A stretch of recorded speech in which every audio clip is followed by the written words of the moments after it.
ఓం నమో శ్రీ లక్ష్మీ వెంకటేశ్వరాయ శ్రీ మహాగణాధిపతి నమ. ఉగ్రం వీరం మహావిష్ణుం జ్వలంతం సర్వతోముఖం నృసింహం భీషణం భద్రం మృత్యుర్నమామ్యహం. ప్రేక్షకు నమస్కారాలు తెలియజేస్తూ మనం ఏప్రిల్ మాసంలో ఈ ద్వాదశ రాశులకి ఎలా ఉంటుంది అనే విషయాన్ని మనం స్పష్టంగా తెలుసుకుందాం. అనుకూలంగా లేని వారు సులభమైన పరిహారాల ద్వారా మనం ఆ యొక్క రాశులు వారు ఏం చేస్తే బాగుంటుందో తెలుసుకుని తద్వారా ఆచరించడం ద్వారా అనుకూలమైనటువంటి ఫలితాలను మనం పొందగలుగుతాం. అయితే ముందు సంచారం ఎలా ఉన్నది అన్నట్లయితే వృషభ రాశిలో గురుడు, మిథున కర్కాటక రాశుల్లో కుజుడు, కన్యా రాశిలో కేతువు, మీన రాశిలోనే 4 గ్రహాలు ఉన్నాయి. అంటే రవి, బుధుడు, శుక్రుడు, రాహు మీనరాశిలో ఉన్నాయి. మరి శని కుంభరాశిలో ఉన్నది. మరి కొంతకాలానికి అంటే ఏప్రిల్ 15వ తారీఖు నాటికి మనకి రవి భగవానుడు తప్పనిసరిగా మేషరాశిలో ప్రవేశం జరుగుతుంది. శని 19వ తారీఖు నాడు కుంభం నుండి మీనరాశిలో ప్రవేశం.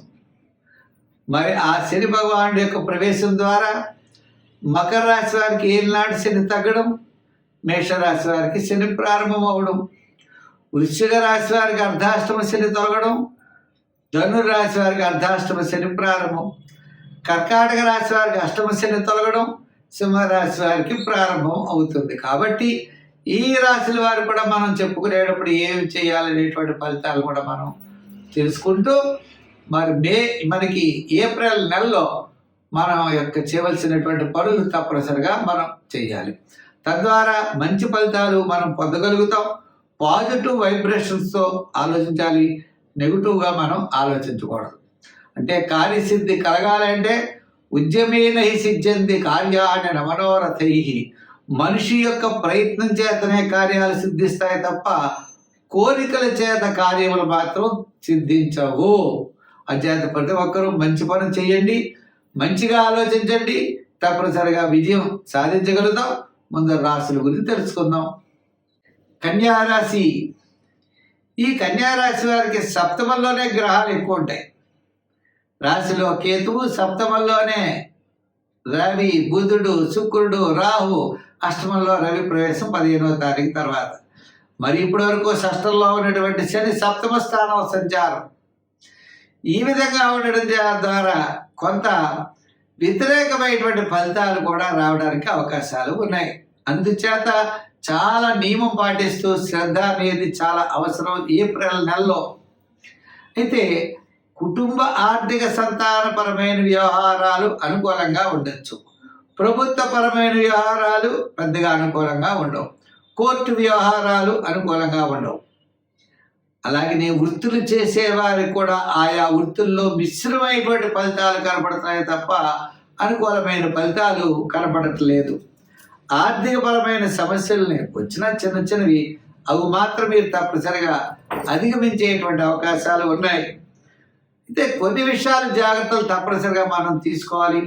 ఉద్యోగపరంగా చిన్న సమస్యలు ఉంటాయి.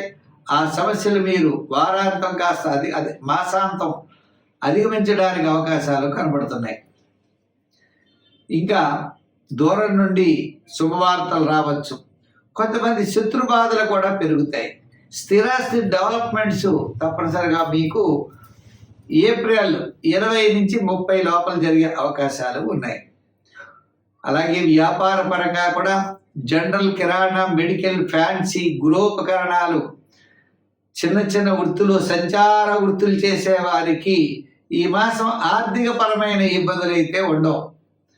మిగిలిన విషయాల్లో జాగ్రత్తలు తీసుకోవాల్సిన అవసరం కనబడుతోంది. సంఖ్యలో ఎక్కువగా మీరు 5-6 రంగులు వాడుతూ ఉండండి. ఆరాధన చేయాలి అంటే తప్పనిసరిగా అమ్మవారిని ఆరాధించాలి. దానాల్లో ఎక్కువగా మీరు చేయవలసింది మినుగులు, మినపప్పు దానం చేయాలి. అది కూడా ఒక గుడ్డలో కట్టి ప్రవహించే నదిలో శుక్రవారం నాడు వదిలిపెట్టాలి ఈ మినపప్పుని. తద్వారా మీకు చాలా మంచి ఫలితాలు లభిస్తాయి. లేదా గారెలు వండి అమ్మవారికి నైవేద్యం చేస్తూ ఉండాలి. తద్వారా కూడా మీరు విజయం సాధించేటువంటి అవకాశాలు ఉంటాయి. అంతే కదండి. ఇటుపైన మీరు చేయాల్సినటువంటి విషయం కూడా శనగలు, చిన్న చిన్న నానబెట్టినటువంటి శనగల్ని ప్రసాదంగా పంచిపెట్టండి, లేదా స్వీట్స్ కూడా ప్రసాదంగా పంచిపెట్టండి. తప్పనిసరిగా అనుకూలమైన ఫలితాలు ఉంటాయి. మిమ్మల్ని ఎవరైతే గతంలో ద్వేషించారో వారు మళ్ళా మిమ్మల్ని పొగిడేటువంటి పరిస్థితి వస్తుంది. మాసాంతంలో చక్కని ప్రయోజనాన్ని మీరు పొందగలుగుతారు. స్వస్తి. తులారాశి. ఈ తులారాశి వారికి రవి, బుధుడు, శుక్రుడు, రాహు షష్ఠ స్థానంలో ఉన్నారు. ఆత్మస్థైర్యం, క్యాలిక్యులేషన్స్ చాలా కరెక్ట్గా ఉండడం, వేళకి భోజనము, విందులు, వినోదాల్లో పాల్గొనడం, ముఖ్యమైన కార్యక్రమాలు కూడా చాలా అత్యద్భుతంగా యోగిస్తాయి. కానీ రవి 15వ తారీఖు తర్వాత ఆయన సప్తమ స్థానంలోకి వచ్చేస్తున్నారు. ఇంకొక ముఖ్యమైన విషయం ఉందండి. శని భగవానుడు వీరికి 6వ స్థానంలోకి వచ్చేస్తున్నాడు.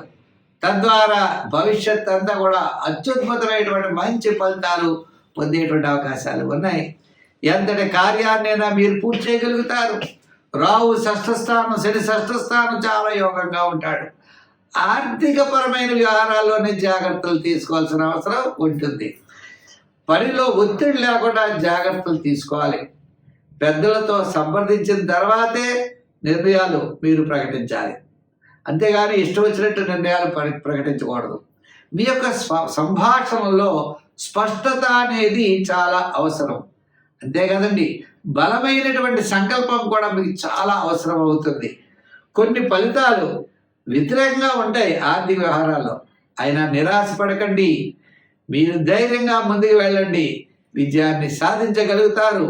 ఉద్యోగ పరంగా, రాజకీయ పరంగా మంచి అభివృద్ధి అనేది ఘోషిస్తోంది. దానికి ప్రణాళికలు ఇప్పటి నుంచే, మీరు ప్లానింగ్ విధానం ఇప్పటి నుంచే ఉండాలి. మరి సంఖ్యల్లో ఎక్కువగా మీరు వాడవలసింది 6 నెంబర్ ఎక్కువగా వాడండి. 8వ నెంబర్ కూడా వాడచ్చు. రంగుల్లో తెలుపు, గ్రీన్, లైట్ బ్లూ కలర్స్ని ఎక్కువగా వాడండి. మరి ఎక్కువగా శివారాధన చెయ్యండి. శివాలయానికి వెళ్ళండి, శివ స్తోత్రాలను పఠించండి, గురువార నియమం పాటించండి. మరి శనగలు కానీ, స్వీట్ పదార్థాలు కానీ పంచిపెట్టండి.